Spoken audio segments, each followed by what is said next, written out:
is the Free American, Clay Douglas.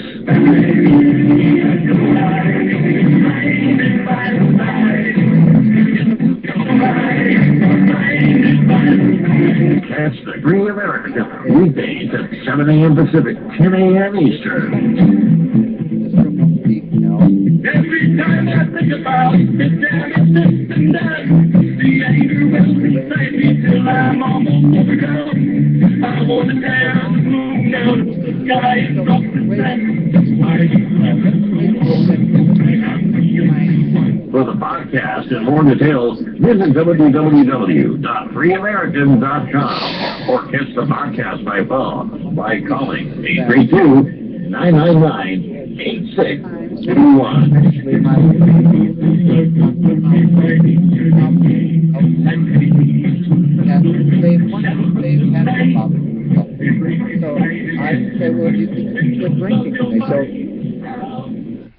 All right. Good morning, ladies and gentlemen. Welcome to another edition of the Free American. Running a little late today. Little bit of confusion again on Truth Radio. Some other show playing here. Some other information coming across here. Fortunately, I haven't had to hang up yet on Truth Radio, so maybe we'll get that working. Crusade is working as usual. Blog Talk Radio is operating as usual. Thank you very much for trying to tune in. We're running just a little bit late because the Veterans Affairs contacted me at the beginning of the show. They're not supposed to do that, but hey, that's the government.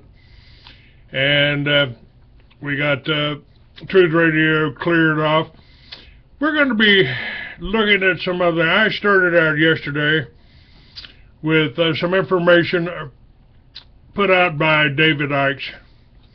Had a couple of people call it. Well, is this live? No, it's a recording. Yes, it's a recording. Yes, sometimes my guests that I want to have on here that have important information for you, I do it by recording. I do it and I record their shows. If you don't like that, if that doesn't suit your reality, well, go listen to Rush Limbaugh.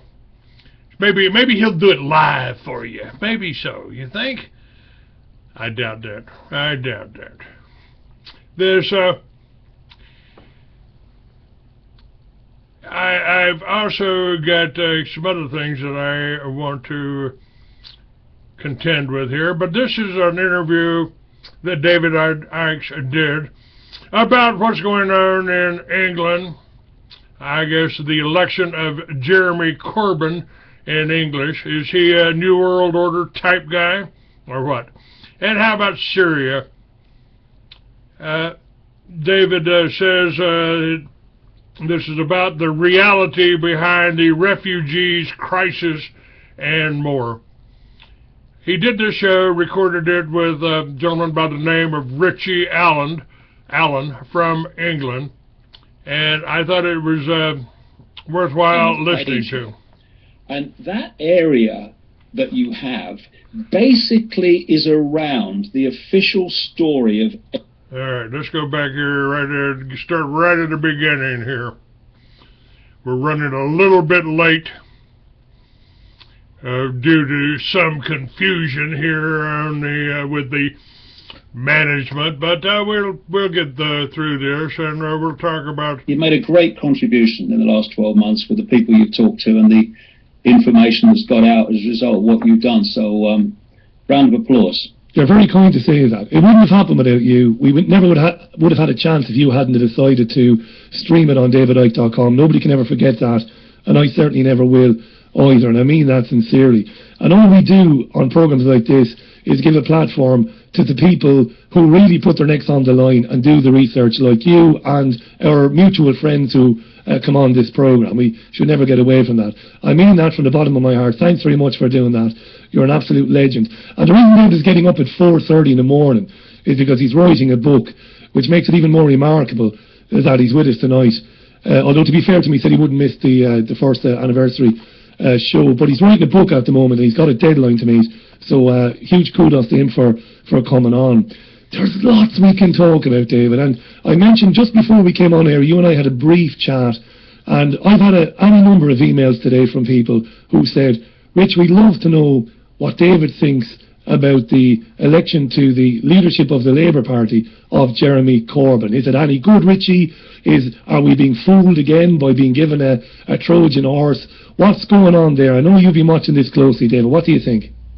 Well, I'd just like to start on that with something I've been reading in the last few minutes that shows just what a myth it is that we in Britain live in a so-called democracy, and that the Queen is only there to bring the tourists in and is only symbolic.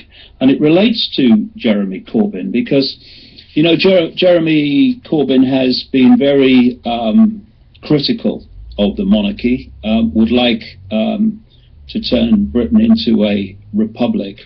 And according to the Daily Mail, who are obviously going after him at every opportunity, he refused to sing the national anthem at a very recent event, and said he sat in respectful silence. Now, the reason he wouldn't sing the national anthem is it's not a frickin' national anthem. It's an anthem to a queen, to a monarch. God save the Queen. The country doesn't get in there, it's the Queen. But where I'm going with this, in terms of the way the system works, is that for him to receive briefings, secret security briefings, top secret security briefings, as the leader of the opposition party in this country, he has had to agree to become a member of the Queen's Privy Council, which sounds like it's something to do with ablutions, doesn't it? Privy Council. That's right. Do they go to the toilet, the royals, like us? I'm not sure. You'd wonder. I bet she's got some. I bet she's got some fancy title, you know, like a handmaiden to the Queen's Wee or something. She must have. But it involves him having to kiss the Queen's hand, kneel in front of her, and to pledge an allegiance, a pledge of allegiance, even more than an MP, promising never to reveal anything that goes on in the Privy Council. Must be a big toilet. And so you've got this situation here where MPs can't be MPs unless they pledge an allegiance to the Queen, and the top clergy and the police and the army and MI5 and MI6, and the leader of the opposition cannot receive secret briefings to discuss them in terms of getting knowledge and awareness of what is going on, or he's told is going on, so it would affect the way his party votes and he would vote himself, unless he kneels before the Queen, kisses her hand, and I'd kiss her arse, I would personally, but well, I hope you wouldn't. No, I wouldn't. I meant I wouldn't. Yeah. Oh God, I've gone funny before. But so it just shows that this myth that we have a head of state that's purely symbolic, that the power of the monarchy is fantastic. It's weaved right the way through the system. In terms of Jeremy Corbyn, I feel that what's happened is that, I'm sure, you know, there's always a hidden hand going on, but, you know, this is my feeling. We have had a process. I remember the old Labour Party when I was a kid, before it was hijacked, first of all, really by people like Harold Wilson, and even more so by the new Labour Blairites. And it went through a process of being absorbed into postage stamp politics, as I call it. So we had the so-called centre ground. We had the classic manipulation of the consensus, where there's basically no debate, there's only a bit of rhetoric to give the illusion of difference and choice, but basically you've got the Conservatives, the Liberal Democrats and the Labour Party standing on the same postage stamp, just as you have basically in America with the Republicans and the Democrats. Now this process has gone on and on and on and on, and you know, if I was a member of the Labour Party, if I was joining the Labour Party as an activist because I wanted to put the case for common decency to people in great economic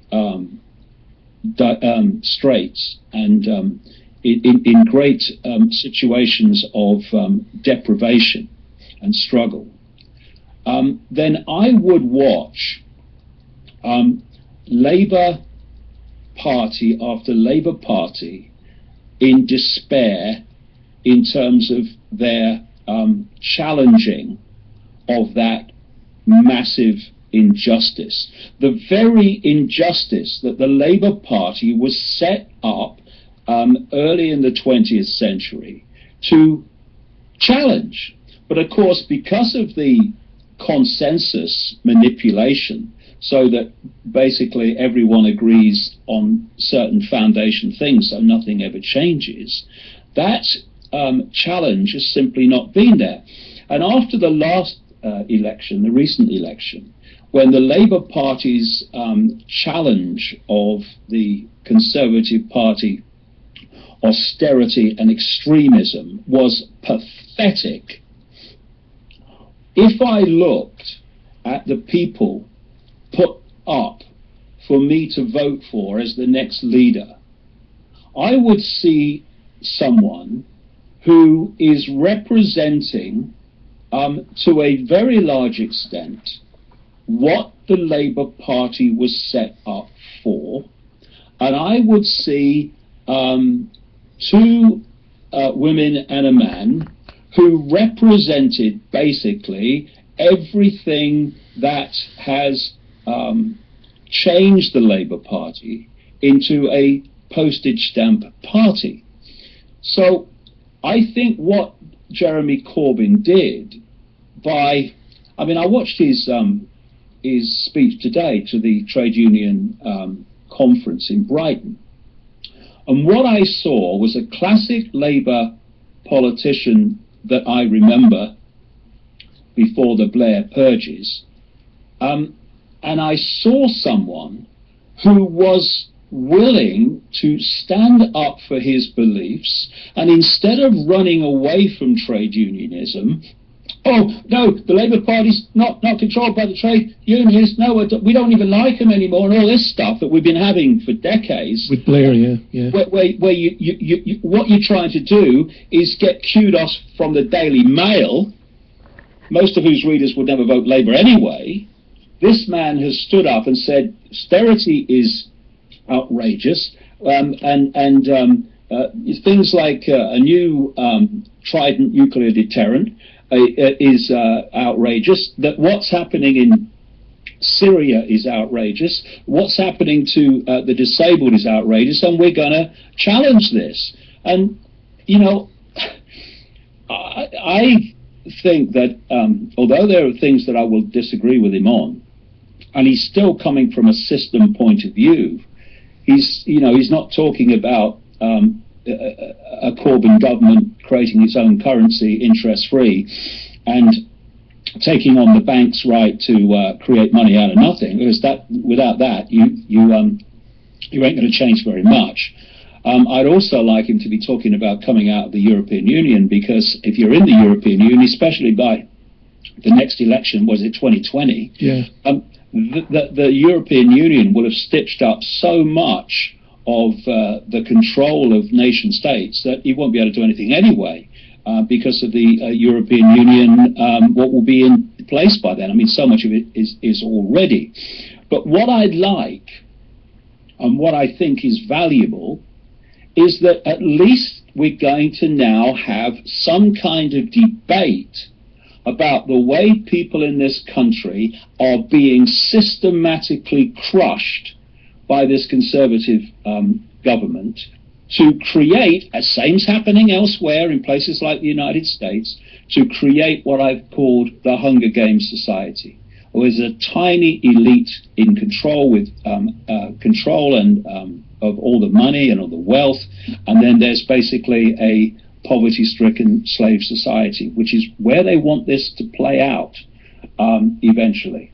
And we're moving that way all the time. And when you've got things like bail-ins, where the move is for failed banks not to be bailed out by governments, but to be bailed out by the depositors' money, you have the vehicle for this Hunger Games society to advance very quickly, because you could basically steal the wealth that people have got in that situation. They've done it already in Cyprus, of course, and they want to play that out over the world in general. So, you know, we are at least going to have some kind of challenge to that endless movement towards this Hunger Games society, towards more austerity, more deprivation, more outrageous treatment of people. We are, I think, going to get some challenge to the gathering and indeed out of control surveillance state. So, you know, what I said, you know, before he was elected is what was great is we're going to have some kind of debate. People are going to have some kind of voice to challenge this stuff, because under the postage stamp system, the Labour Party wasn't challenging this. It was pathetic. It was propping it up there. Democrats weren't challenging this. Pathetic. So it's good in that way. But, of course, what's going to happen, now it's already happening, is the system is going to go after him. The system's going to try to destroy him, try to ridicule him. But we'll have to see where it goes. But can I just say this before you go on? We've got the debate. You know, there will be people listening to this who are struggling. And you get correspondence from people who are struggling. I know you do. I certainly don't get anything like your correspondence, but I get correspondence from people who say, Richie, and they offer to come on the programme. And then, you know, sometimes they say, well, I've spoken to the solicitor, maybe it's best that I don't. And I always say that to them. I say, don't put yourself in any trouble. And there are people who work 0 hours contracts, and they need the tax credits to prop them up. They are going to be delighted to hear you say that today, because some quarters of the independent media, and you don't mention people by name, neither do I, and we never will. That's a pretty crass thing to do. But they've been very, very, rude is a very soft word. They've been castigating anybody on social media who says, oh, I'm glad this guy is leading the Labour Party. Oh, you're a shill, you're an idiot, he's a Fabian Society guy, and all this sort of nonsense. There's no empathy for those that are struggling, who are looking at this guy and thinking, well, at least he's going to be saying things that have been excluded from the chamber. And that's what you've said all along, David. You've said he's going to say things that we don't hear on national television. What would be the alternative to Corbyn, given the candidates that were put up to be selected? Any one of 3 clones of the consensus postage stamp system who would not have challenged anything on the scale that Corbyn and those around him will. Now, you know, I think there are many things that I don't like about left-wing politics, to be honest. But it's not about you know, government or whatever at this stage. It's about having a voice in the mainstream, because they can't avoid it now because he's leader of the opposition party, to actually put a different point of view and to stand up for people in dire straits. And I would say systematically in dire straits. I mean, a lot of it has come from the 2008 banking crash, which was completely engineered. So it's good on that level, and we'll have to see where it goes. And there'll be things that, you know, I won't agree with him on. And you know, but so what? People have their opinions and they have their views. But at least we're going to get some somebody standing up in the mainstream who can't be ignored because of their leader of the opposition party, who is going to say what is happening to people, vast numbers of people in terrible situations, people committing suicide because they've lost hope, all hope in their lives because of benefit cuts and effect on disabled people. I mean, we are looking at extreme psychopaths who are running this country. I mean, psychopaths tend to get to power anyway, but we are looking at an extreme psychopathic regime here. And I'm just glad that the voice of the oppressed, if you like, the voice of the people who are being subjected to this psychopathic behavior are going to have someone to stand up and say enough. And, you know, these members of the Labour Party, these consensus postage stamp people who are aghast that Corbyn could get in, and of course among them is Tony Blair. Anything Tony Blair doesn't like must have something to say for it. You know what I mean? If Tony Blair's against you, it's very good confirmation that you're doing something right. So I think it's a good thing. Where will it go? Well, we'll just have to see. But it's better than what would have happened, which is one of the three consensus people got in, and it absolutely would have been business as usual after that. Brilliant stuff, David. Needless to say, there's a number of people on Twitter who said they're glad that you said that. Colin was in Dublin. Colin said, David said in the past, don't vote for them, don't encourage them. He might have done, Colin, but there wasn't anybody worth looking at when David was saying that. Yeah, that's the point. That's the point, isn't it? That's the point, you see. What I was saying, and I still say it, now it applies to virtually everywhere in the world, is that political choice is only worth it if it is a choice. If you are voting for different masks on the same face, if you're voting for these different consensus politicians with different colour rosettes on, who are all basically saying the same, there is no political choice. And by voting, you are giving credibility to a rigged system. Now, if someone comes along, even though, you know, the political system on a national scale is not going to change, the political system anyway, not going to change anything, because the political system is controlled by the system, which is always there, whichever party is in government. But if someone comes along who is giving you choice, who is going to say, I'm going to do it differently and mean it, then you have some kind of political choice. It's not the kind of, that in breadth that I would like, but at least it's some kind of political choice. So it's not about voting or not voting. It's about, am I being offered a choice here? And if not, I'm giving credibility to a system that doesn't deserve credibility because it's not giving me choice.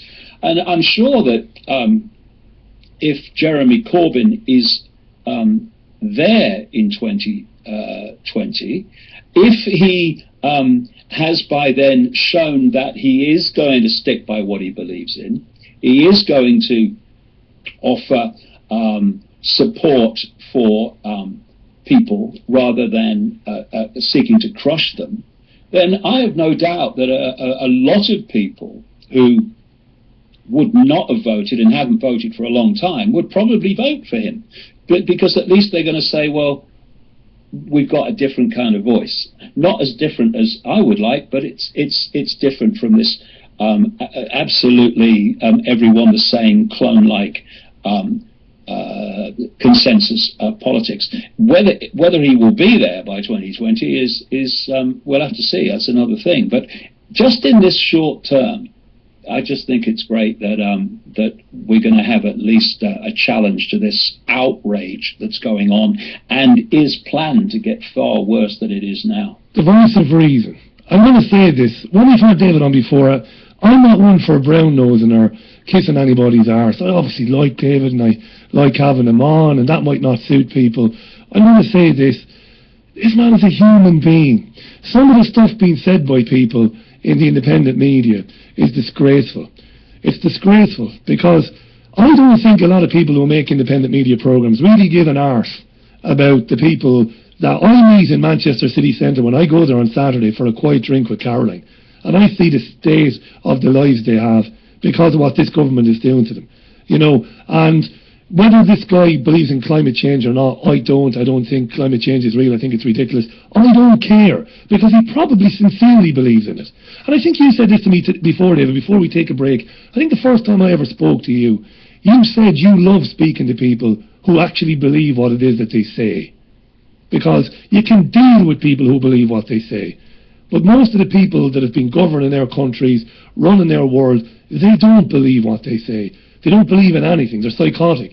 So if this guy believes in climate change, and if he believes, I couldn't give a damn. He said what you said he said. He said, stop destroying the poor. Stop it. It's wrong. Let's take money off of mega corporations. Stop food banks. Stop killing people. I shouldn't have that. You know, Richie, if people are waiting for a politician who is going to say everything they agree with, then they're going to wait for the rest of their life and into the great beyond. What I'm saying here is, in this whole area of austerity and the appalling treatment of vast numbers of people, he is saying the right things, and he will stand up for those people, and that's great. There are other parts of it. I hope that we don't have this a kind of support and advancement for more political correctness, and you've got to watch every word. And I absolutely disagree with him, and so do more and more scientists on the whole climate change, what I would call climate change hoax. But the other three believe in it as well. The other three we could have had as leader of the opposition. So you take the best that you can, and I think he was certainly the one I would have chosen from those people, because the others, I mean, crikey, I mean, I suppose they had names, but they just looked like clones to me. The stuff they were saying, the same old boring, meaningless nonsense of consensus politics. And they didn't have the heart, David, to go and vote against the welfare bill. They didn't have the courage to say, well, no, forget what Harriet Harman said. And this mealy-mouthed nonsense they came out with. Oh, well, the country obviously wants this brutality because they voted the Tories, so we can't stand in the way of it. It was pathetic cowardice. Corbyn said, well, no. The Tories have got in on 35% of those who voted, and far less than that of people that could have voted. And they have, in effect, as long as they keep their MPs voting with them, they have total power from 35% of the vote. It's a nonsense. And when you put that together with the always here monarchy, who have so much power in the background, then the idea we live in a democracy is ludicrous. So, like I say, it's great that we're going to have at least a bit of another voice here. And, the fact that he is challenging the monarchy, that he is not sort of rushing back and saying, oh, no, he still, I mean, like I said, he refused to stand for the national anthem. So we are going to get someone who is going to say things that other people in that position would not say. And I good luck to him, I say. Yeah, too right. Although there'll be much I don't agree with him. Fantastic. We're going to pause for 90 seconds. There's been a number of questions about the book that David is writing. Later on, maybe after the news, David might say one or two words, give a little preview maybe of the book. When we come back from the break, we're going to chat a little bit, well, at least I think we are. It's up to David what he wants to talk about. But Bashar al-Assad, the beleaguered Syrian president, has come out fighting today in an interview he's given to Russia today, where the gist of the interview is if the European Union, if Western powers stopped arming and funding terrorists within my country, there wouldn't be a refugee crisis. Not many people know who Bashar al-Assad really is. We'll get into that after this short break. David is going to stay with us. Back in a minute. Do you have money problems? Do you want to avoid vaccines, antidepressants, painkillers, statins, chemotherapy or worse? Sincerely, do you want to know why you've had a miscarriage? Fluoride and chemtrails calcify your spiritual pineal gland. Why don't they want you to become spiritual? Did you know birthmarks are from past lives, as are many allergies and phobias? Are you risking reincarnation by not knowing your soul contract? Do you want to get to the bottom of your spiritual experiences, including accidents? For the solution, visit healingking.com. That's healingking.com. NeonNettle.com, a new voice in alternative media. For unfiltered news at your fingertips, visit NeonNettle.com, the UK's #1 alternative news site. In association with The Richie Allen Show. NeonNettle.com. Do you want to know how to take your power back? How to transform your relationships, disempowering emotions and addictive behaviors into your soul's gifts of profound love and healing? Visit livingasyoursoul.com for free in-depth articles, online workshops and much, much more to find out how to live as your soul and master your power of love and healing. livingasyoursoul.com for your soul solutions. Welcome back to the program. It's 25 minutes to the top of the hour. If you're just joining us, David Icke is with me. Terrific to have him on. Just before David, we get David's thoughts on Bashar al-Assad coming out strongly today, speaking with Russia today. Let me just quickly read a few tweets at random. Now, contrary to what my great friend Martin Houston said, if you go to the search Twitter thing and you put Richie Allen Show, all one word in there, you will, if you click enter, see what everybody else is saying. It's as simple as that. There's been, I think there's been over 100 tweets already on all of this. I can't read them all out because we've been here all night, but thank you for them anyway. Sean just joined the conversation. I'd like to know what David thinks about John McDonnell and him being the Shadow Chancellor. David might give us a couple of lines on that in a second. To Steve, to Joanne, to Haley, to Himanshi, to Ian, to Ronan, to Sam, to Jay Cares, to Intel, to Carl, to everybody else who's tweeted. Thanks very much for your tweets. I think David has covered pretty much what you wanted to ask anyway. To Colin in Dublin, to Mike McCusker, to Wayne, how you doing, Wayne? To Kirsten, how you doing, Kirsten McCoy? To Clarence, everybody who sent in nice thoughts about, first of all, about David, and second of all, about the programme and it being a year old. Thank you for that. But we're not going to dwell on the programme being a year old. We've done that. Anyway, but thanks very much for those kind words. It really does mean a lot to us. David, before we talk about Bashar al-Assad, I think what Sean is hinting at about John McDonnell is that he said, given the opportunity, he would nationalise the banks. Well, we're in a situation now where Jeremy Corbyn's just been elected. I saw a BBC reporter today saying that his speech today was low on specific policies. I mean, give the guy a blooming chance. Couple of days. So I think let's wait and see where this goes. What any country needs is control of its central bank, so that the central bank is controlled by the people and issues currency interest-free.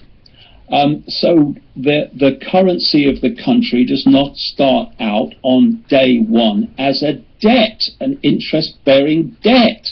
It's ridiculous, the whole system of borrowing from private banks. So I'll be very interested to see what this guy has to say when there's more meat on the bones. But for now, we've got to wait and see where it goes. You've been writing for years in your books about how Western intelligence agencies stir up phony revolutions in countries to destabilise those countries to achieve a number of aims. Number one, getting rid of the sometimes democratically, maybe often not democratically, but the president of that country, to get them out because they want to get somebody in who'll do what they want, but also to do other things like cause absolute chaos in the country, death, destruction, so people leave and they flood into Europe. For years you've been saying this, no doubt about that, nobody could dispute it. So you would have been interested today to see Russia Today, mainstream right, I think we've called it in the past, but it's still there and it still reaches a lot of people, interviewing Bashar al-Assad, who came to power back in 2000. Because I'm from mainstream news and I used to produce it, I know a lot about Bashar al-Assad and his father, as you do, and all of that sort of thing, and how he was lauded back in 2000. This guy's a reformer. He's a friend of the West. He's marvellous. Until 2006, 2007. So today he says, David, the refugee crisis would not be swamping your countries if you stopped funding and arming the opposition in my country. He called them terrorists. Interesting indeed. What did you make of that? Well, he's right, and you know, one of the things I've been saying all these years is we can't look at things in isolation, because if we do, we'll see pixels, we won't see pictures. And this conspiracy for the centralization of global fascist power, which is what it will be, in connection to artificial intelligence, transhumanism, all the stuff where they want to take it. This is not made up by the week or the month or the year. There are reasons why I've been able to quote people in the books from way back who've been insiders, who have predicted the world as it is long before now. There's a reason that people like Eric Blair, George Orwell, were so accurate in their dystopian novels, and Aldous Huxley with Brave New World. I mean, you've got to go deep in the rabbit hole to see why and where it's coming from, but the point to make here is this is projected long into what we call the future. So there is a process. You could see it in simple terms as dominoes falling. There is a process and a sequence of events where one leads to the other, leads to the other, leads to the other.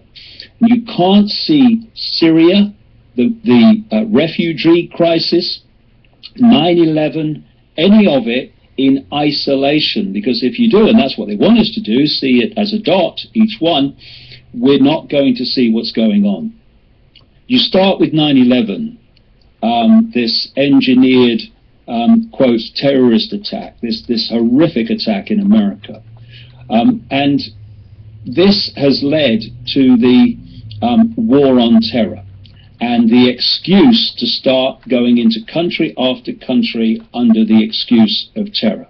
You go back one stage from 9/11 to the Project for the New American Century document in September 2000, which was put together by people, including members of that organization. You had Dick Cheney, who became vice president. You had Rumsfeld, who became defense secretary. You had Wolfowitz, the real power in the Pentagon, who became deputy defense secretary.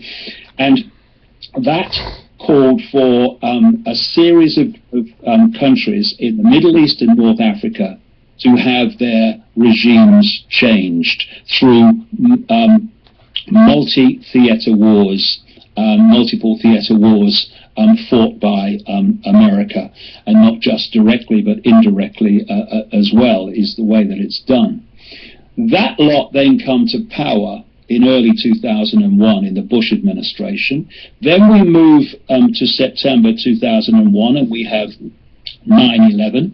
And of course, as many people will know, in that document by the Project for the New American Century, a year to the month before 9/11, it said that this process of transformation, of regime change, what they wanted to do would be slow, absent some catalyzing and catastrophic event like a new Pearl Harbor. They had their Pearl Harbor. In fact, Boy George Bush called it a Pearl Harbor in September 2001, and they had their excuse to start picking off the countries on their list. You then go to the interview with General Wesley Clark, who tells the story of how immediately after 9/11, of course, General Wesley Clark was a Supreme Commander of NATO at one point. that a member of the Joint Chiefs of Staff in the Pentagon told him a few days after 9/11 that the decision had been made to invade Iraq. No one's talking about Iraq and Saddam Hussein. No one's connecting Iraq and Hussein to 9/11. They'd made that decision. I show in at least one of my books that decision was taken way before 9/11 to invade Iraq. He goes back, Clark says, a few weeks later and says to the same guy in the Pentagon, why haven't we invaded Iraq? What's going on? And the guy said to him, well, it's worse than that, because I've just had this from upstairs, i.e. the Secretary of State for Defense Office, Rumsfeld, saying we're going to attack all these countries, one after the other. And they were Syria, they were Libya, they were places like Lebanon and others. And what has happened, if you look at it, is from that point, each country on that list has been picked off, one after the other, each with a different excuse. So you go into Iraq with the excuse of weapons of mass destruction, which, you know, anyone with a brain knew at the time was a lie if you looked at the evidence, and has now been shown to be so. You go for Libya because you train and arm rebels, and you start this whole process of a so-called Arab Spring. If you keep invading country after country in the way they invaded Iraq, then people are going to say, hold on a minute, what's happening? What's going on? So you don't always regime change through direct invasion, because people then start to connect dots, at least some of them. What is happening? So you create this illusion of an Arab Spring, a spontaneous uprising of the people to get rid of dictators. And what you've done is you have covertly created that. You have trained, armed, and funded those behind it, and you start to have an effort to change a regime. If you take the Libyan example, you then get your mercenaries and your front people to start attacking government targets. When the government then responds, you can't find microphones quick enough to say Gaddafi's killing his own people. Killing his own people, yeah. And then you wind it up and wind it up until you have the absolutely grotesque sight of America, Britain and NATO bombing civilian cities in Libya to, quote, protect them from violence. What happens then is you do the same in Syria. This is what Assad was talking about today. A lot of the same people, up and left for Libya and headed for Syria to do the same there. They thought Assad would fall something like as quick as Gaddafi did, but he hasn't. He's still holding in there. I think some of that is Russian influence, but he's still holding in there. And what you're doing also, you are bringing to the fore, under different names, you call it Al-Qaeda, and then it's called ISIS and all that, Islamic State now. You bring to the fore this apparently extreme Islamic operation. In fact, they're lunatics. And you get them now to start attacking targets in the Middle East. Now you have torn asunder the very region that you named in multiple countries in that document in 2000, and that Wesley Clark was told after 9/11 that those countries were going to be targeted. What then happens, of course, is all hell breaks loose. You've got the ISIS horrors. You've got madness in Libya, which Gaddafi, for all his faults, was keeping at bay, all the tribal warfare and secular all guy. That's right. That's right. Secular man. You've got Syria absolutely devastated. First of all, with these Western rebels attacking the Assad regime responding, and then ISIS moving in, which is basically different mask on the same face, moving in to Syria. You have torn Syria asunder. You've got other countries in a similar situation. Now, what on earth are you going to do if you are civilians in Syria and other countries involved?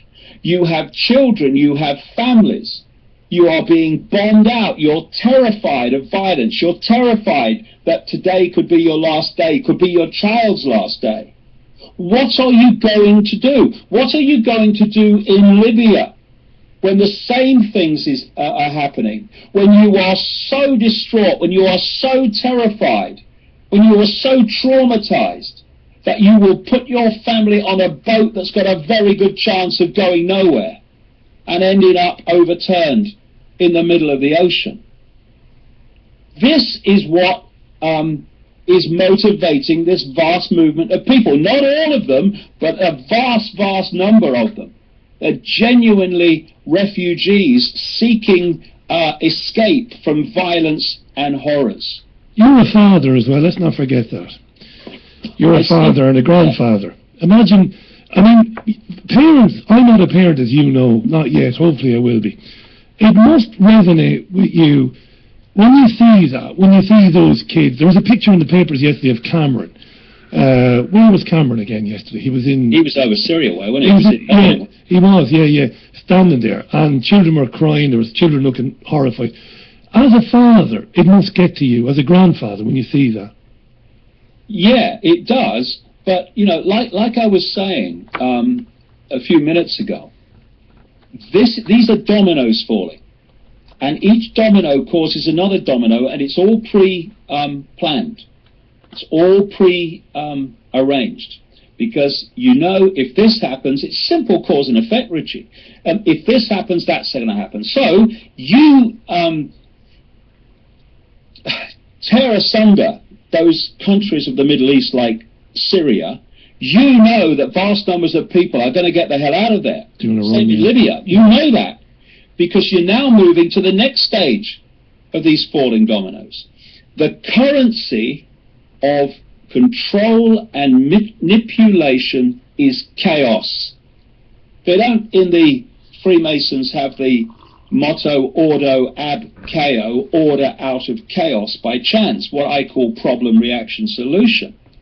And it's very, very, very difficult to manipulate harmony in the same way as chaos. Because when you try to change things within a situation that's working, that is harmonious, then people say, what are you doing? Everything's fine, go away. But you create chaos, and you've already got people primed to accept your solutions because they want an end to the chaos. Now the idea, because this is a global thing. The Middle East is one front in this war on humanity, but only one.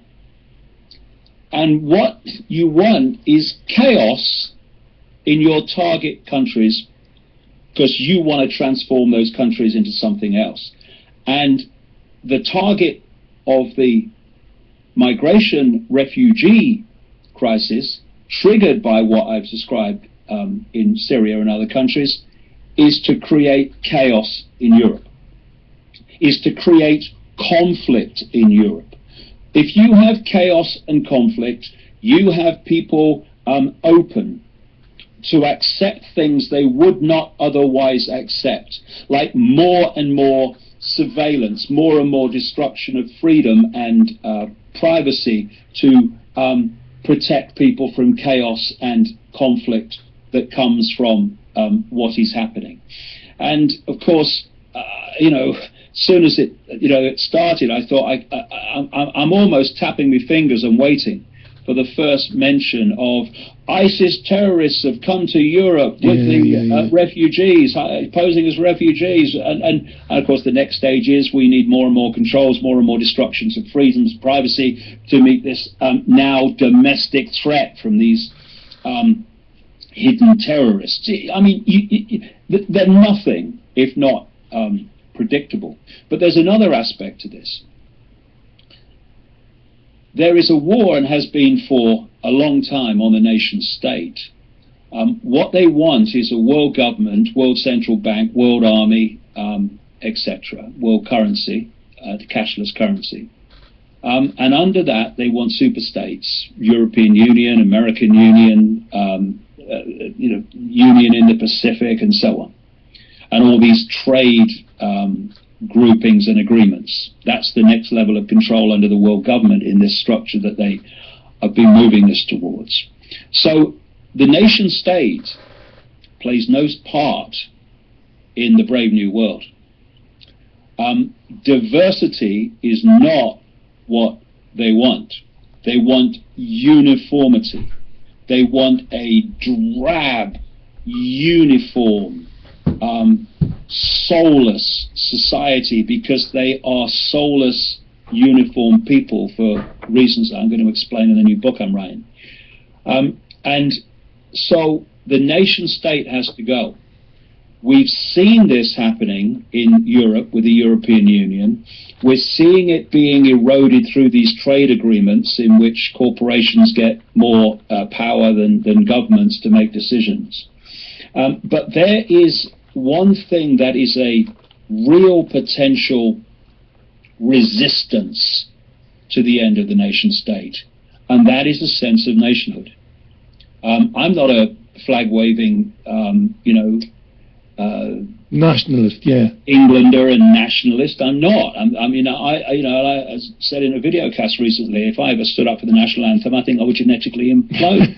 I don't go for all that, but that's not the point. Can I just stop you there? I hate to do it, but look how quickly that first hour is going. Let's pick this back up after the news, this resistance, because of the sense of nation. And we'll disconnect briefly so I can take the news in, and then we'll come back then, and you can stick around as long as you want. All right, mate. But I know you've had a crazy few weeks with the book and everything. Sorry to interrupt you there, but we've got to get the news in. We've got to get the other news in. so we can talk about it. Thanks, David. David's going to grab talk to you in a few seconds. David's going to grab a cup of tea there, or a cup of coffee. We will go straight to news at the top of the hour. If you're joining us late, David Icke is on the line to us from his home in the Isle of Wight. We're getting into what's going on with the refugee crisis, the Syrian situation, what it means for us going forward. Jihad has been slipped into the country. Is that deliberate, and all of that? Some of you have asked me to ask about Rothschild banking, and were those banks absent in countries like Syria and Libya. We'll get into that and much more in the second hour with David Icke. This is a very special programme. It's the 15th of September 2015, exactly 1 year ago today, as the Richie Allen Show began, and we're still standing. Welcome back to the programme. 4 minutes past the hour, a very special show. Monday, the 15th of September 2014 is when the programme began. It's exactly a year to the day. One of the biggest supporters of the programme, the biggest supporter, and a great champion of the independent media in general, the great David Icke is with me. Check out davidicke.com/headlines. Get on there. That's your one-stop shop for terrific analysis of the news, the mainstream news, and the independent news as well.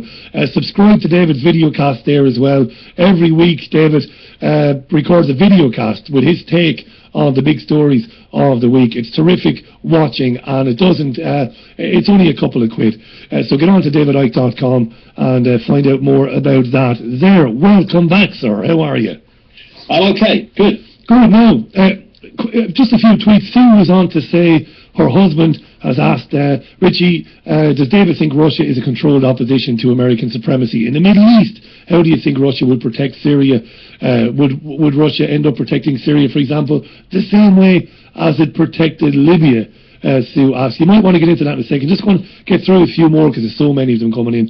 And then I'm discreetly telling people we're not going to get through so many of these questions and points because we don't have enough time. I want to say hi to the Martin family, to Pat, to Peter, to Jade, to Keelan, and to Aaron and to Sco, all big readers and supporters of DavidIcke.com. And they're listening to the programme tonight as well. Masses and masses of tweets about Jeremy Corbyn. I think, mostly positive. Most people saying, great that David is saying that, this guy should be taken on the merits of what he said, and that's terrific as well. One or two saying, no, still don't agree with David. The whole system is filthy. It doesn't matter who's in there. We respect that point of view as well, of course. Before we talk... The thing is, Rich, the whole system is filthy, but it doesn't mean that every single person within it is filthy. The system is filthy because it's, if you like, it's been created by filthy people to do filthy things. Yeah. Doesn't mean that everyone in it is filthy. Let's get caught in the idea that vast numbers of people within the system know what the system is doing and where it's seeking to take us. Most of them are just ignorant of the system, even though they work within it. They're still ignorant of the ultimate outcome and the depth of what we get into in programs like this. But it doesn't mean they're all bad people. No. They can be genuine people, but they just haven't got the big picture. And what you have to do is take the best you can, and the best of the Labour Party candidates for leader was Corbyn, because he was genuinely defending people in desperate straits. The others would not have done so. And I'm not saying it's any more relevant than that. We'll see where it goes, but I'm not saying it's more relevant than that. I'm saying it's the best situation from the possibilities that we were given. Brilliant, 100%. Now, before you talk about the nation state and how the system is trying to destroy the idea of nationhood by what they're doing with the refugees, and maybe at the same time slipping in, and a number of people have asked me to ask you to expand on jihad is slipping into the countries, and has that actually been planned meticulously as well. Before you get to that though, a number of people on Twitter, Sean, Martin, Alex sent me an email, Paul sent me an email asking, don't forget, Richie, the Rothschild-controlled central banking system. Some of these countries, if not all of them, that have been overwhelmed by chaos in recent times, didn't have a Rothschild-controlled central bank. Your thoughts on that? That's all part of it too. Yeah. Obviously, they want to draw the whole global financial system into their web, and of course the Rothschilds are fundamentally involved in this conspiracy, and their most prominent fiefdom is Israel, which we can get into in relation to this when I just finished this point on nation states.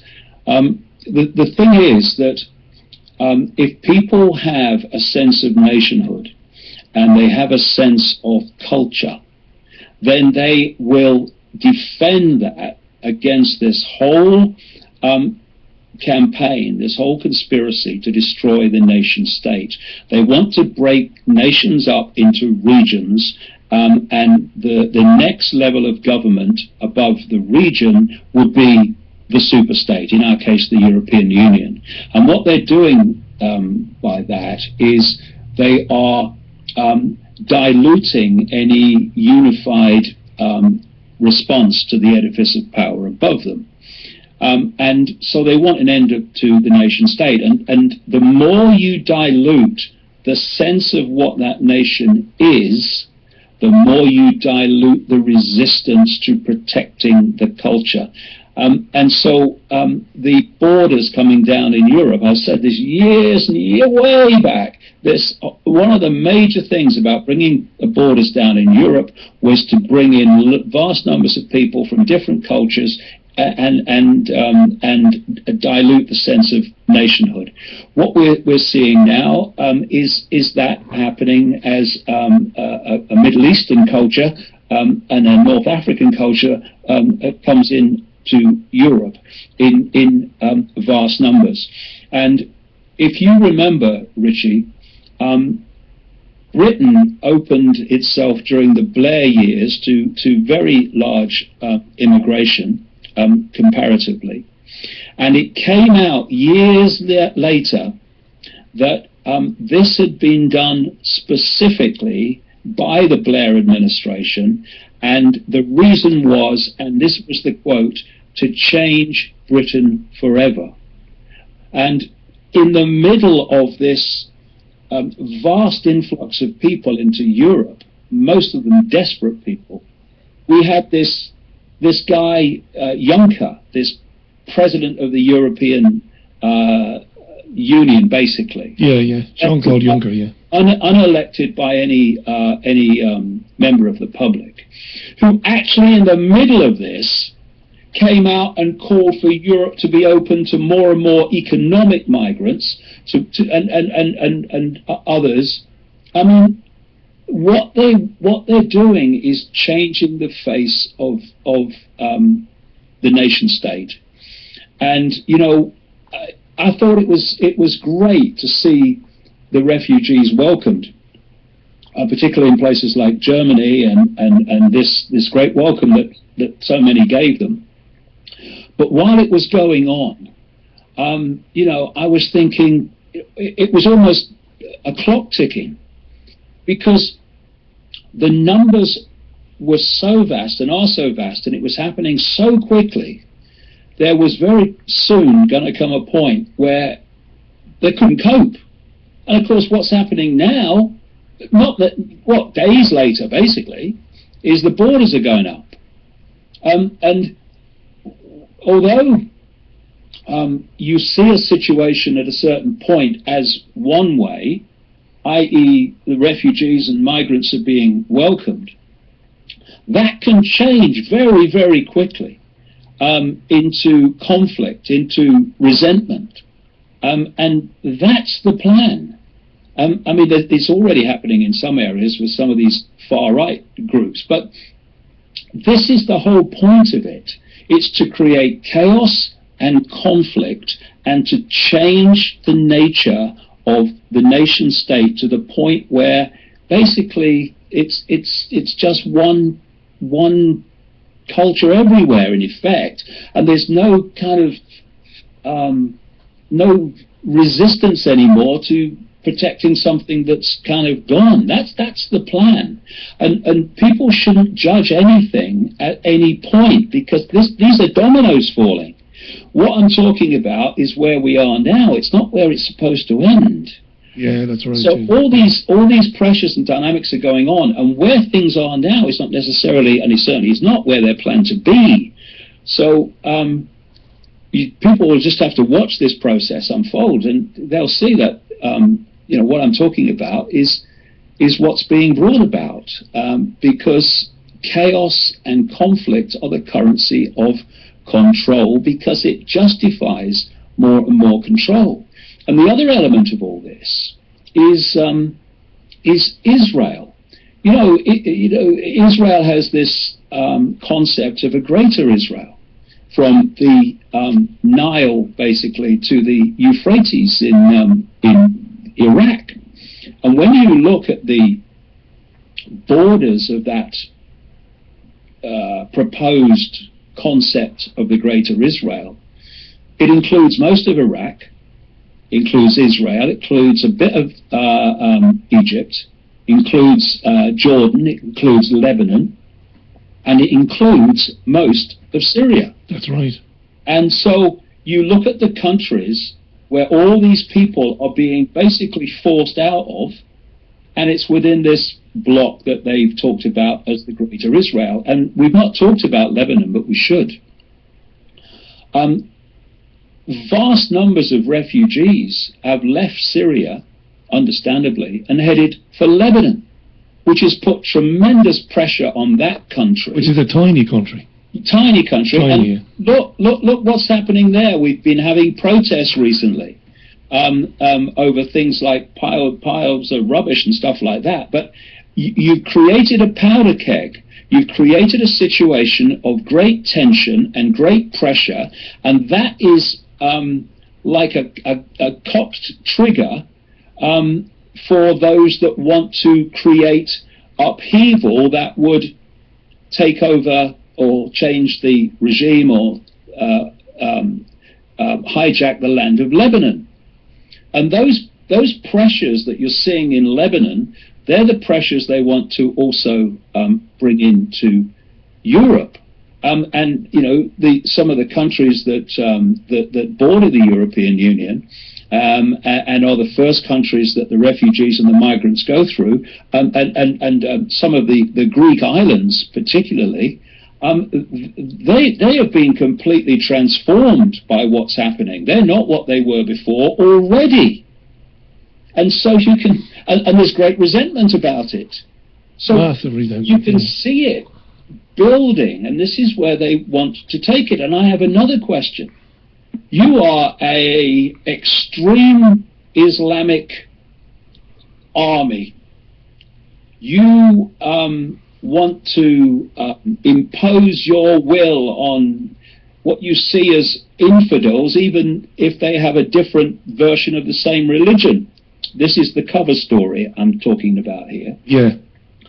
Where's the first place you would want to head in the region I've just described? Absolutely right. Yeah. And start to cause trouble and start to take over and start to sort out the infidels? You'd be off to Israel. Israel. Yeah. Why is Israel not being attacked by these people? Who are these Islamic extremists attacking and destroying? Other Islamic and Arabic countries. Is that an accident? No, it's not, because they're not at their core, although many of the sheep that buy the lie and get caught up in the nonsense believe it, but at the core, that's not an extreme Islamic organization at all. It's a Western-created terrorist organization masquerading as an extreme Islamic organization. What does extreme Islam do? It imposes great control on people. That's what it does. It's an extraordinary level of dictatorship and imposition. And who's running it? Psychopaths. Who's running the Western countries behind it? Psychopaths. And they have no empathy. They have no remorse. These are the characteristics of psychopaths. And so we have this situation where Israel's sitting there. It's clearly helping when you look at the evidence and the research and what's come to light. It's helping the people attacking the Assad regime in Syria. It's as clear as day. I mean, you're an extreme Islamic organization. You want to take over the whole... Where would you head for? You'd head for Israel. They haven't. Why? Because they're there to remove the regime in Israel. That's not the idea. In fact, to a large extent, they're probably there to obey the regime in Israel, i.e. the Rothschilds, ultimately. So the cover story is a nonsense, the cover stories. And they cover stories so that they isolate people looking at what they think are individual dots when it's all dominoes falling. The Western media, how can you have people who put journalists on their tax form and don't relate the migrant crisis to the support of the people attacking the Assad regime and to the support and literal bombing of Libya? I mean, it's ridiculous. We don't have a media. We have a PR department for the system. They're selling this lie now, aren't they? They're selling this disgraceful, pathetic lie now, that the reason why we need to escalate what we do in Syria to stop people getting killed there. They've even talked about no-fly zones, and I'm sure you've plenty to say on that. They're saying that, well, the way it is at the moment, the Syrian people are getting it from all sides. They're getting killed by these crazy Islamic extremists, and they're getting killed by their own government. And it's such an obvious lie. It's such a shallow, hollow story. And do you know what annoys me about it? Not only have you and others been predicting it for years, but what really pisses me off is you've been supported in recent years by WikiLeaks when they released documents that showed Pentagon briefings from 2010 and 2011, which discussed ramping up the support financially and in terms of hardware to these jihadists. And you know from knowing me now a while, I get really fed up and frustrated and angry at the willful ignorance of people when the information isn't hidden. It's right there. Look at it. George Bush's government began this messing around, sponsoring television channels to talk down the Assad government, funneling the money in. You don't have to... I'm glad you've been saying what you've been saying for years. Thank God for you. But lately, you don't just need David Icke. It's actually there within elements of the mainstream media as well. How sickening is that, David?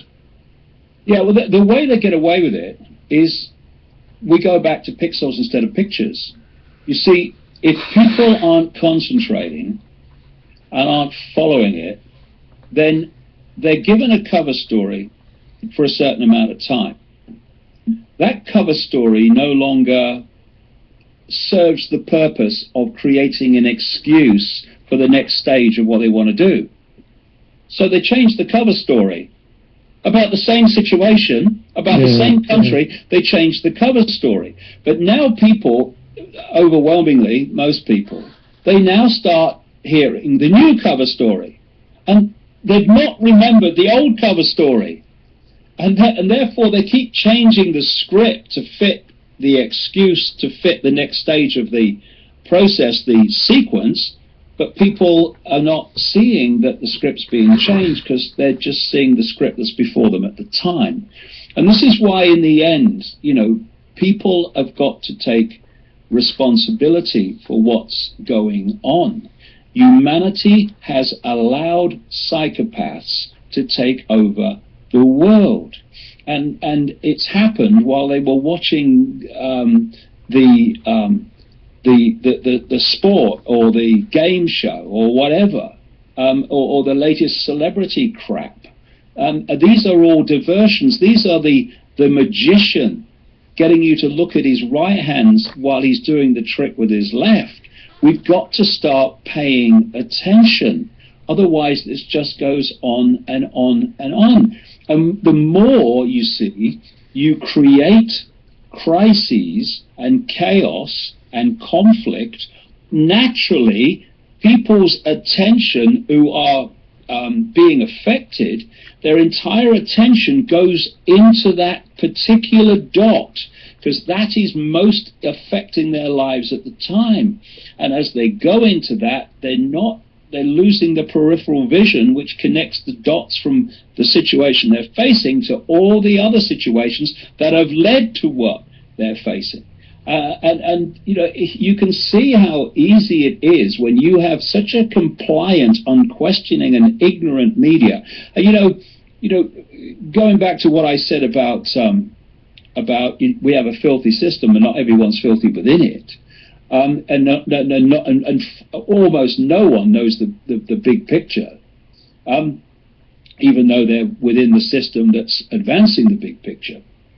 It's the same with journalists. As you well know, mate, having had a career in journalism as I did, that the biggest problem with the media is not conscious manipulation, though that's certainly happening at the core and in the coordination of it. The biggest problem is that most journalists are absolutely freaking ignorant about what's happening in the world. We're repeaters. We repeat things. You said this time and time again. Yeah. What I see it all the time. What has happened is, I remember, because I'm old enough, that there was a time when there were still some substantial interviews in the media where things could be explored at length. And that started to change. Came out of America, what we used to call soundbite journalism. And I know because I was in journalism at the time, and crikey, the way your time to tell a story was squeezed, so you could give nothing but the basics and give no insight and depth. It just was ridiculous. And so we had that happen. And we have journalists now and newsreaders who are talking to each other about a situation. You see it all the time. You'll have a little news report, which doesn't go very long on film and just can't really get into much. And then it comes back to the newsreader and they say, oh, is our so-and-so correspondent, or we're talking to so-and-so in so-and-so. And then they ask this guy, who's, you know, often just got off the bloody plane trying to work out what's happening, they ask him to, or her to, tell them what's happening. Apart from those that do get into some kind of depth and go looking for stories away from the authorities, the vast majority of them are simply getting their information about what's going on from the authorities. That's right. And therefore they're then repeating it as if this is what is happening, like some well-informed journalist on the ground. They're repeating the official story. And, you know, you know this too. This is a very important point. When you're a journalist, particularly in organisations like the BBC, whatever, you have a certain area in which you can go without getting into trouble and without coming under challenge and without the editor starting to say, hold on a minute, that's going offline, off page here. And that area that you have basically is around the official story of anything. That's your comfort zone. Once you start going outside that comfort zone, you start getting big-time resistance. So a journalist going to cover 9/11 had a comfort zone which was the official story is true. That's it, full stop, yeah. If he or she started going outside of that, well, they'd be off air very quickly. They'd get the rollicking of a lifetime. They'd get resistance and attacks from the system all over the place. It would be called outrageous that you could possibly question the official story of a government that has also told us there were weapons of mass destruction in Iraq when there wasn't. And that's the other thing, you know, you have the experience of this monumental lie to the mainstream media as well as everyone else about the weapons of mass destruction in Iraq. That's exposed to be a monumental lie, and yet the next story comes along and the same people believe the same people that lied to them before. And if they don't necessarily believe them, they report it as if they believe them. So you've got this straitjacket on journalists whereby they have this comfort zone, and woe betide you if you go outside of it. You're out. You're out, the next level, which is basically most journalists are ignorant of what's happening in the world because they've done no research. I mean, research to most of them is reading the morning papers and watching the newsroom telly and the rolling news. It means that they do not have the background of knowledge to even question people and ask them the right question. I mean, but even having said that, how much knowledge do you need to interview David Cameron when boats of refugees coming out of Libya are overturning in the sea? How much knowledge do you need to ask the question, but Mr. Cameron, they are leaving because Libya is in turmoil after you sanctioned bombing of that country and those cities. You don't need knowledge to do that, but what you do need is a pair of round ones, and most journalists do not have that because they're looking at their career before they're looking at true journalism. Yes, you're out. You're absolutely right. You're out the door. I'd love to... By the way, everything David said is 100% right. I wrote a post on this the other day. I wrote a long post about rip and read journalism when I was in a newsroom at WLRFM in Ireland, where I began my career in the late 90s. We just ripped from writers, from AP, and from independent radio news, and we read it. We read it. What the hell did we know about it? How did I know it was true? Or what spin had been put on it? We just did it. On 9/11, I have no excuse. I'd love to say I was forbidden to ask any questions. I was so mired in the rip and read nonsense that we told our listeners that Bin Laden did it from the Batcave in the Tora Bora Mountains, and I believed that until thankfully somebody gave me Alice in Wonderland in the World Trade Center disaster, and I felt morbidly mortified, ashamed of not asking basic questions which you were asking in the book. Simple questions. Well, hang on a second then. How could a third building fall down without any plane hitting into it? Basic stuff. But we just did it, not because we were malicious, not because I was a shill or because I was working for the system. It's what we were trained to do. Everything David says is 100% right. Are you going to stay with me for the final 20 minutes? Yes, no problem. Right. Let's get an ad break in. 90 seconds. When we come back then, if you want to continue on this theme because it's hugely interesting, do by all means. One or two people want to get a kind of a flavour of the new book though. Yeah, okay, but I mean, yeah, well, but I've just got one more thing to say about this. Yeah, well, we've had a break. Yeah, okay, my friend. Right, quick break, and then back with more from David Icke. Don't go anywhere. This is the Richie Allen Show in association with DavidIcke.com. Back in around about 90 seconds. Do you have money problems? Do you want to avoid vaccines, antidepressants, painkillers, statins, chemotherapy, or worse? Sincerely, do you want to know why you've had a miscarriage? Fluoride and chemtrails calcify your spiritual pineal gland. Why don't they want you to become spiritual? Did you know birthmarks are from past lives, as are many allergies and phobias? Are you risking reincarnation by not knowing your soul contract? Do you want to get to the bottom of your spiritual experiences, including accidents? For the solution, visit healingking.com. That's healingking.com. NeonMetal.com, a new voice in alternative media. For unfiltered news at your fingertips, visit NeonMetal.com, the UK's #1 alternative news site. In association with The Richie Allen Show. NeonMetal.com. Do you want to know how to take your power back? How to transform your relationships, disempowering emotions and addictive behaviors into your soul's gifts of profound love and healing? Visit livingasyoursoul.com for free in-depth articles, online workshops and much, much more to find out how to live as your soul and master your power of love and healing. Livingasyoursoul.com for your soul solutions. Welcome back to the programme. Just having a quick chat with David off air there about words and the hidden meanings of words. We got into that with Jordan Maxwell last night, something David has written a lot about over the years as well. Check out davidicke.com/headlines. Check out davidicke.com. Books, of course, at davidickebooks.com. The Perception Deception, if you haven't read it, is one of the greatest books you could ever possibly read.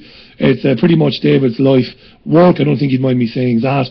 Or it's like a condensed life work, condensed. It's nearly 1,000 pages of fantastic, really important information, The Perception Deception.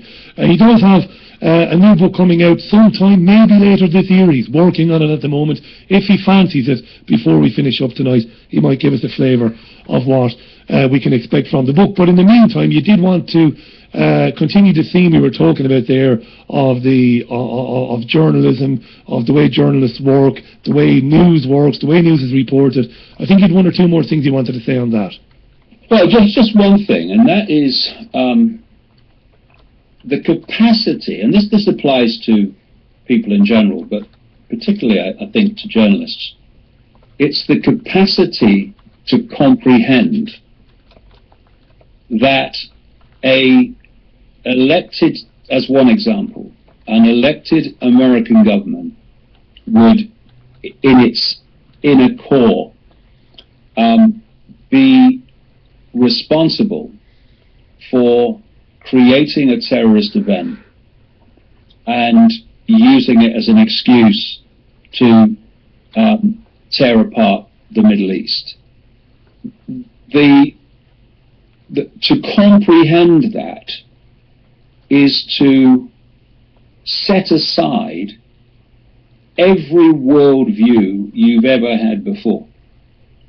All the ideas that governments are there to serve the people, that these things happen by random chance. It's all gone.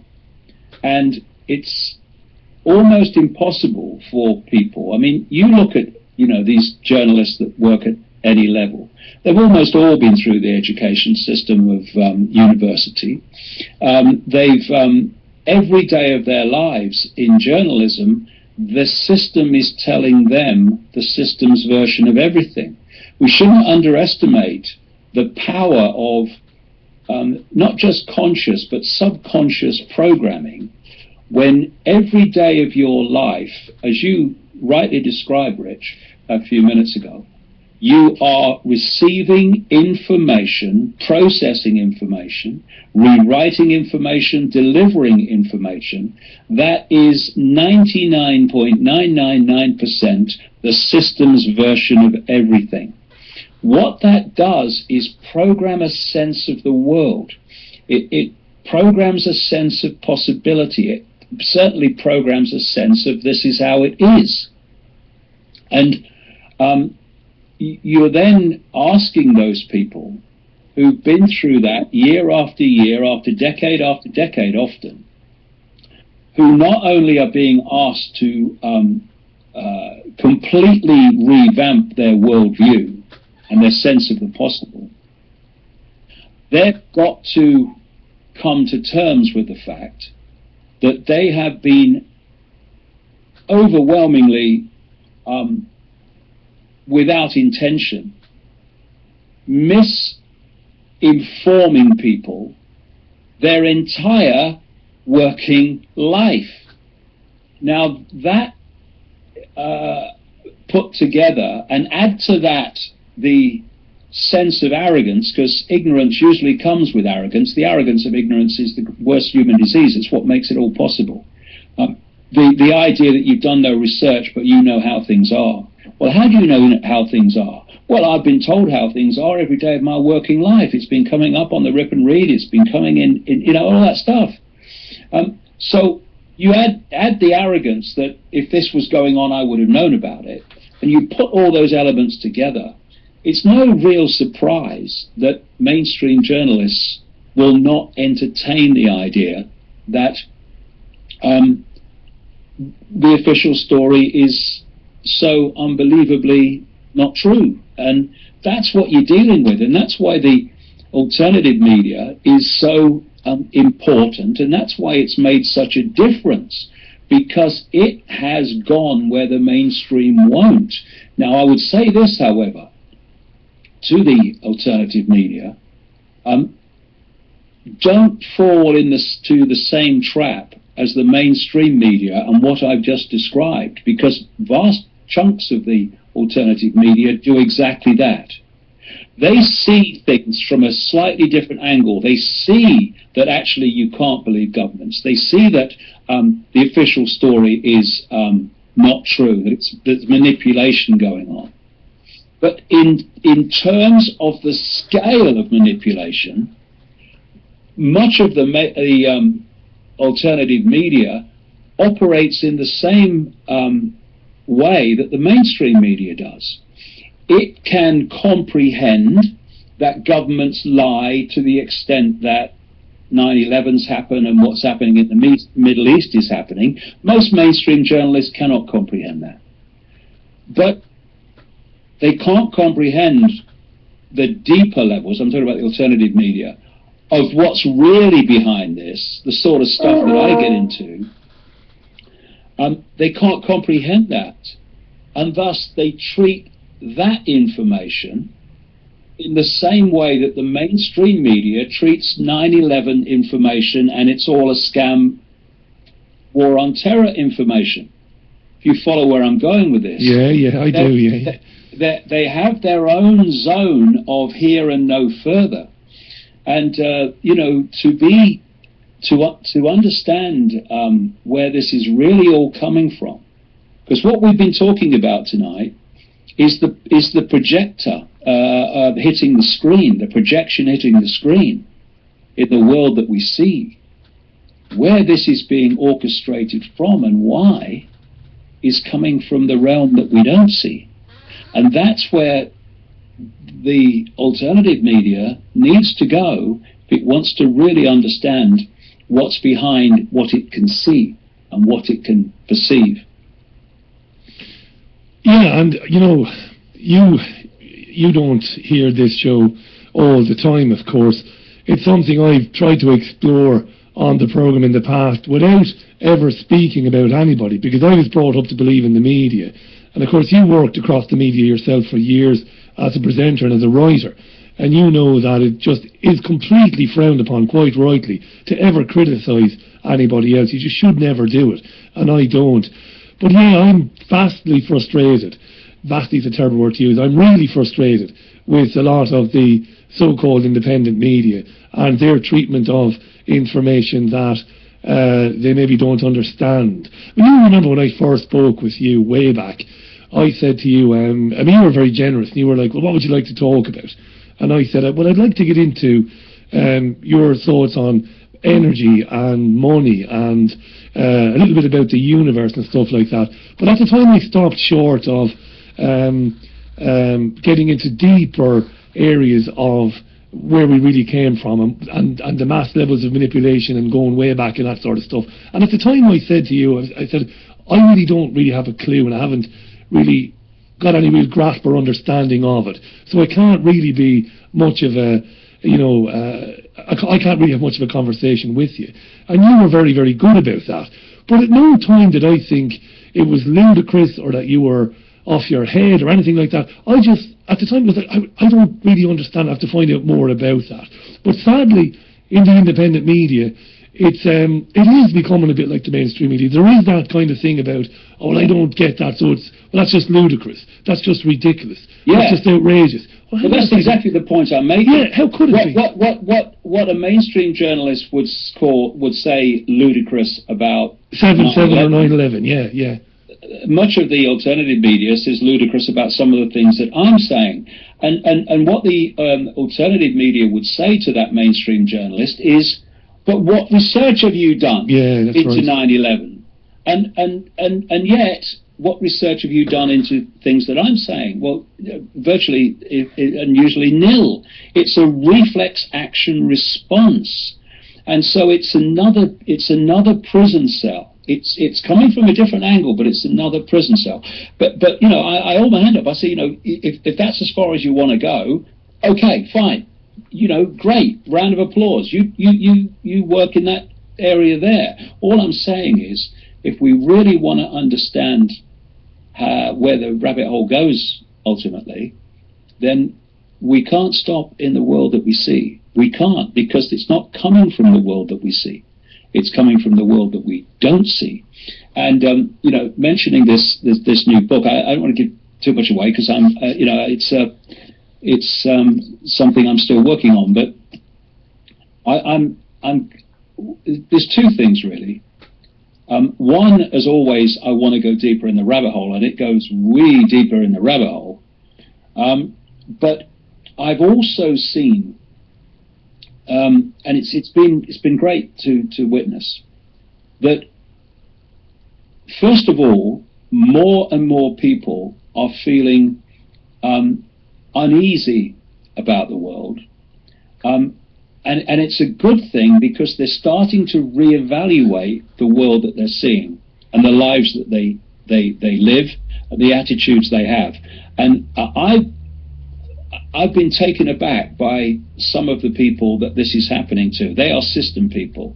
They are people that have lived their whole life in the system and have worked in the system and believed in the system. And they're starting to, on many levels, they're looking at what's happening in terms of world events and going, I don't like this. What's going on? What's happening?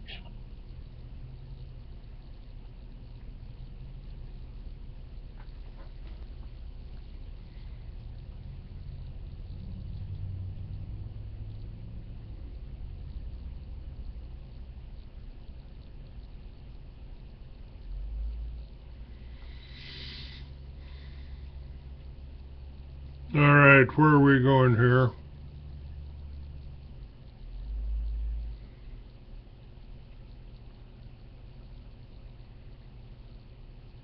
Like this, what's going on? What's happening? And then on another level, they're starting to reevaluate themselves. They're starting to reevaluate their lives. They're saying, what is it really all about? you're born, you go through school, and you get an ambition, and you go through the ambition, and you work, and you work, and you work some more, and then you retire, and then you die. I mean, what's it all about? What has my life been about? You know, I was pursuing this dream. I wanted this job. I wanted this. I wanted that, and I got them, and I didn't feel any different. And so this, and I know from my own experience, this reevaluation is going on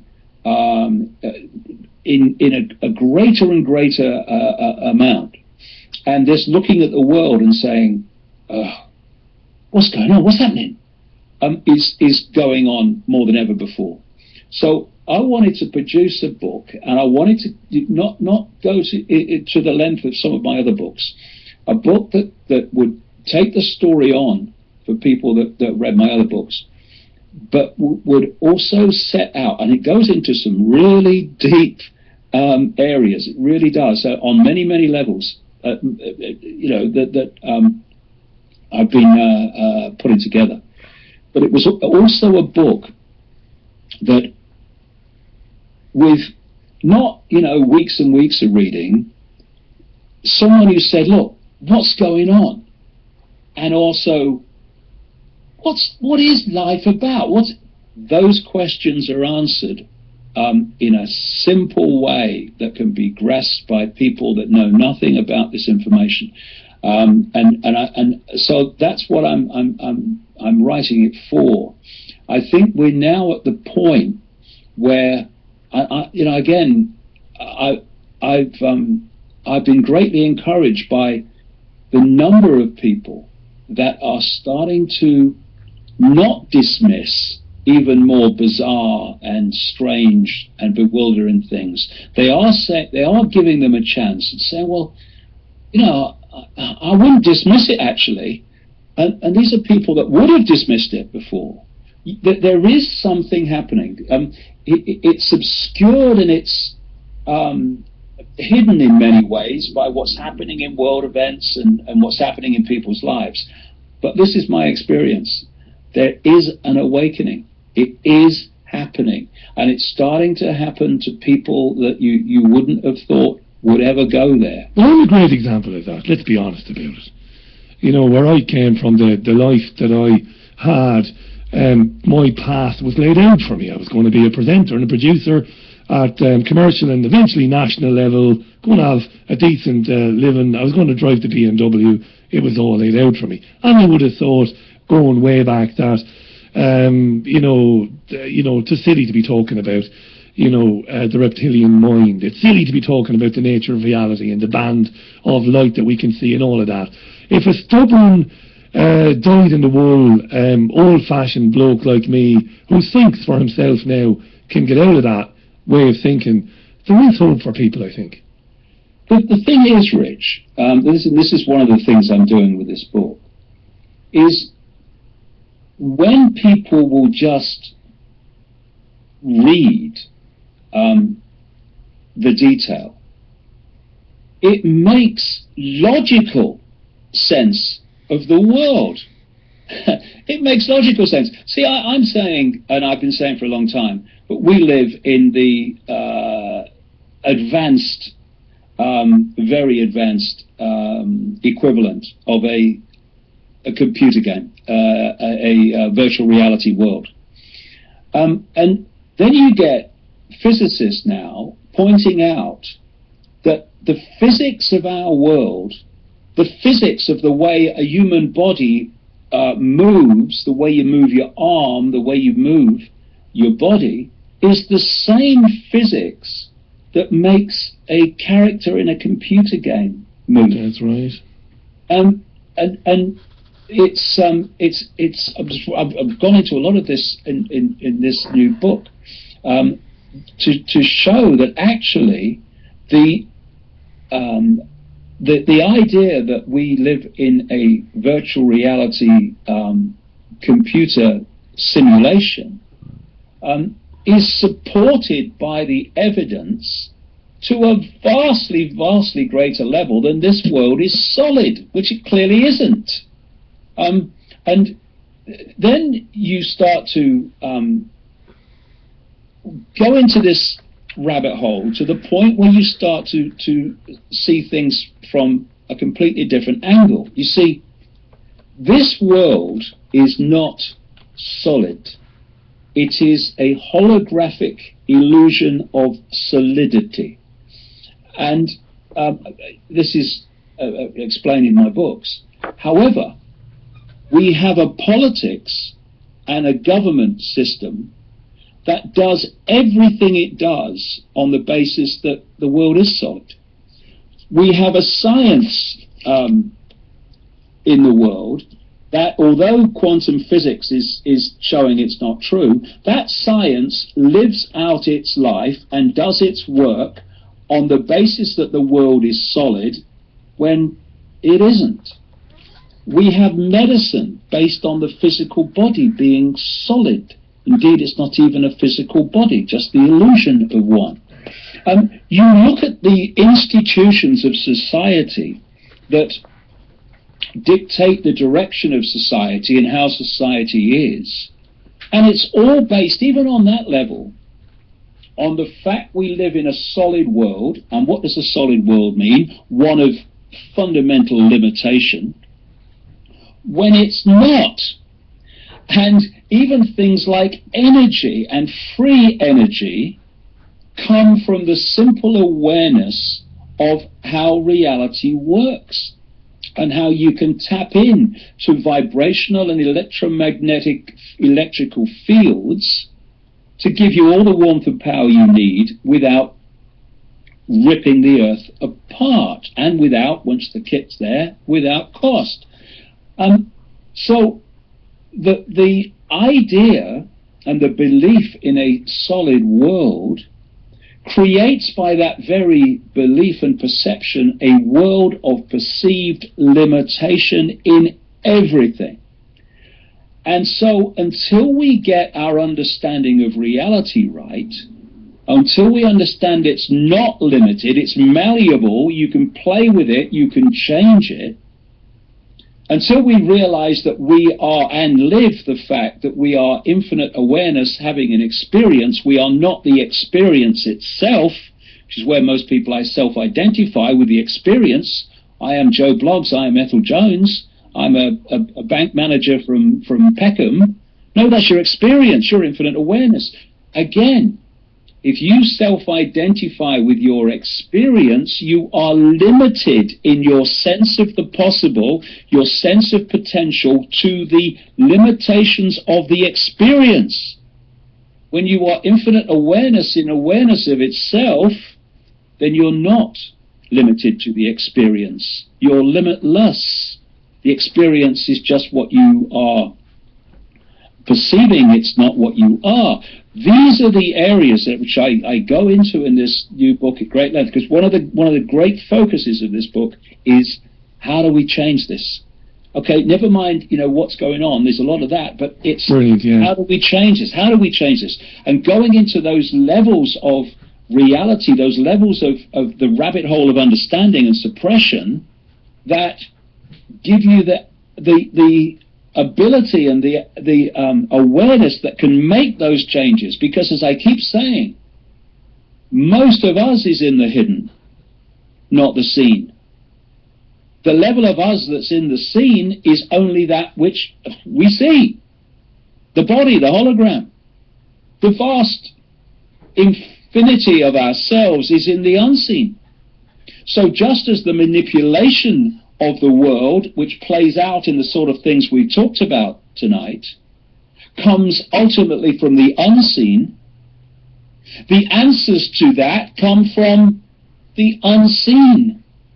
And while the alternative media will not go into the unseen because it's crazy, that Icke bloke's a nutter, then they're still going to be playing and exposing and never finding solutions to the scene which they're reporting, because the scene is the screen, it's not the projector. So these are all the areas that I'm pulling together in the book. And writing a book to me is extraordinary, because it's an adventure. I sit on day one with a blank screen. And I don't really know where it's going. And then it starts, the dots connect, the process starts, insight comes. And I'm sitting there thinking, whoa. I'm dropping a little. It's not very conventional, Icke. It's not very conventional. To Linda and Jamie saying, whoa, what has come to me today? Why? Because what is writing that book is not the David Icke that you see. It's the consciousness in the unseen of David Icke, which is connected to all consciousness, thus a library of insight and possibility. And anyone can do it. Anyone can do it. I'm not, the guru cross-legged on the mountain. I am accessing what I call superconsciousness when I'm writing books and talking on stages. But anyone can access that superconsciousness and get the same insight and the same understanding. It's just a matter of deprogramming the fake self and allowing the real self in. Anyone can do it. Do you know what? That's where we have to leave it. It's been brilliant, mate. We've only got 2 minutes before we go, so I've got to say a couple of things. First of all, go to davidicke.com/headlines. Second of all, davidicke.com is where you'll find out when the book will be published, and I'm sure the first interview, the first appearance David will make to promote the book will be on this programme as well. Very early in the new year, Rich. It'll be very early in the new year. We might talk to you before then anyway. We might do, depending on how your schedule is. I know you got a big tour coming up next year as well. Just before we go, because we really are running out of time now, again, the day that's in it, the 15th of September 2015, massive thanks, not just for supporting the Richie Allen Show and for streaming it on davidicke.com, but for your unwavering support of people working within the independent media anyway, which I don't think you ever really get any credit for. But you're always there for people, and you're great, mate. You're top man. I love it. And thanks for... All right. And I've got the same question. What do we do about it? How do we solve this? You've been given the information by David, by me for years. How do we change things? How do we make it better? How do we prevent things like Paris happening? It's the questions that I've been asking. It's the solutions I've been seeking for many, many years. I need your support to continue this. I'm bringing you, and for 20 years I've given you insights and connections with some of the most intelligent people in the world. There's more. If you go to my website, freeamerican.com, I invite you to take a look at some of the answers. Listen to some of these shows. Share them. Make a donation. I can't do this for nothing. I don't have a publisher. Those have been eliminated by the Zionists out there. So all I've got to rely on is you. I'm trying to make the right decisions, trying to make the right connections. God bless you. You're looking after me in this program. That's a pleasure, mate. You do a great job. See you soon.